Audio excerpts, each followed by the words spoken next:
Siyaron pagtabang sa iyang katawan, upaghatag kanila kagawasan.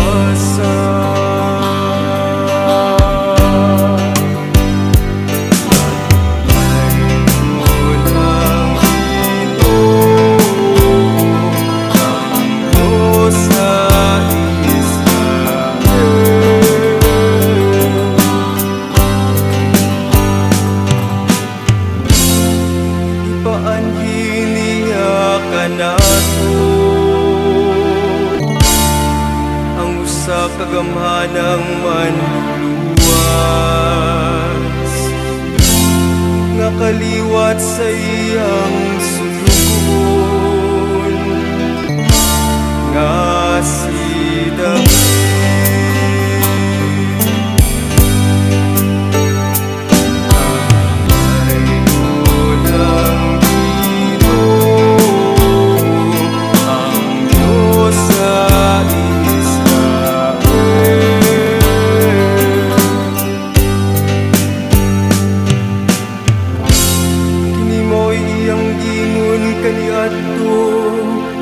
Pinagi sa iyang mga balaang propeta,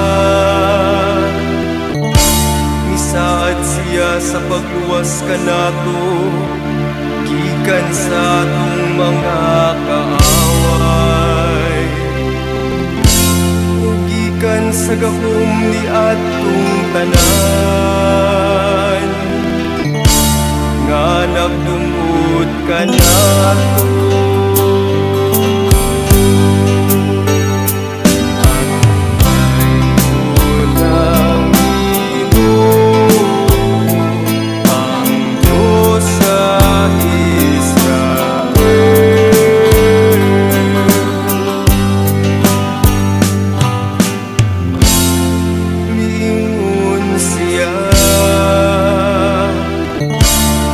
Nga mupakita siya kaluoy sa atong mga katigulangan, ug mainumdum sa balaang kasabutan.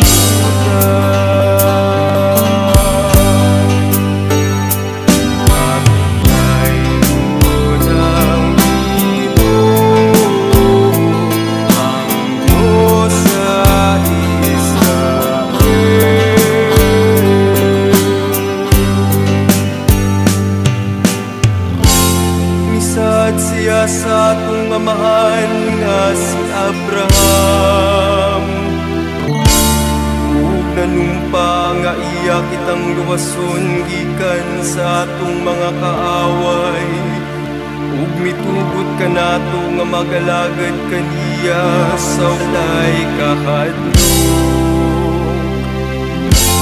nga mahimong balaan ug matarong, bangan niya sa tibuok natong kinabuhi.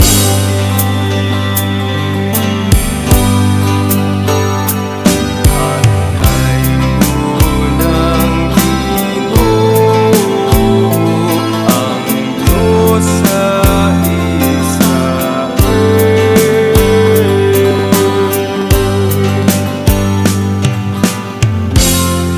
Ug ikaw, anak ko, tawgon ka nga propeta sa Diyos nga labing halangdon. Maguna ka sa Ginoo aron pag-andam sa iyang dalan, sa pagpahibalo sa iyang katawhan, nga maluwas sila sa pagpasaylo sa ilang mga sala.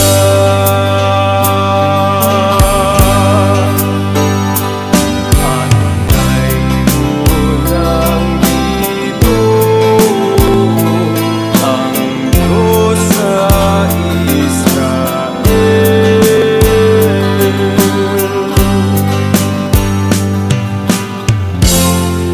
kay ang atong Dios maluluy-on ug manuo. Siya mao'y mupadan-ag kanato sa banag-banag, sinagun sa atong kaluwasan. Ug mubanwag ikan sa langit, sa tanang nagpuyo sa mangitngit nga landong sa kamatayon. Pag-agak sa atong mga lakang, ngadto sa dalan sa kalinaw.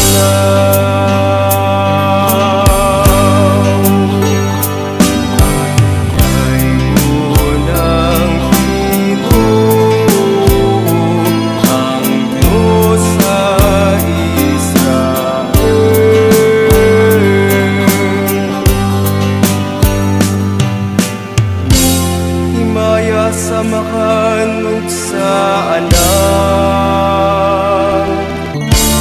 ug sa Espiritu Santo, maingon sa sinugan, karon ug sa gihapon ug sa mga katuigan nga tanan.